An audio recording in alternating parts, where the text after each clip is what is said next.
Depuis 2010, la FAO et le Fonds monétaire international collaborent à la formulation des questionnaires sur les dépenses publiques dans l'agriculture.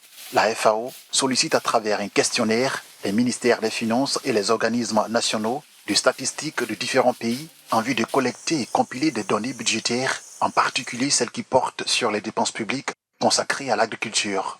En Afrique, un pays sur 3 communique leurs données. L'institution veut changer la donne.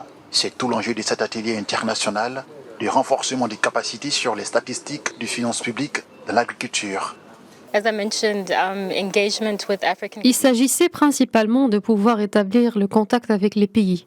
Nous avons remarqué que les données sur les dépenses publiques dans le domaine de l'agriculture ne sont pas toujours disponibles au niveau de l'Afrique, bien que ce soit un continent très important au niveau de la FAO.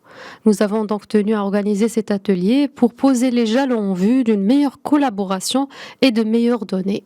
En Afrique, l'agriculture représente 65% de l'emploi total et 32% du PIB. Dans cette partie du monde, les terres et les eaux ne peuvent pas s'étendre. La nourriture supplémentaire proviendra des gains de productivité.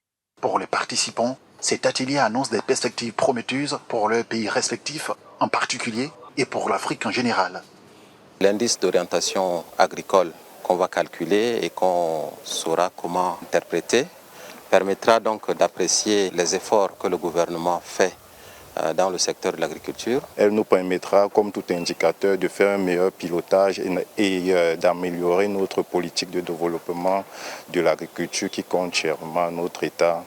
Selon l'Organisation des Nations Unies pour l'alimentation et l'agriculture, la FAO, le monde devra produire 70% de nourriture en plus pour 2,3 milliards de personnes supplémentaires d'ici 2050, tout en luttant contre la pauvreté et la faim, en utilisant plus efficacement les ressources naturelles rares et en s'adaptant au changement climatique.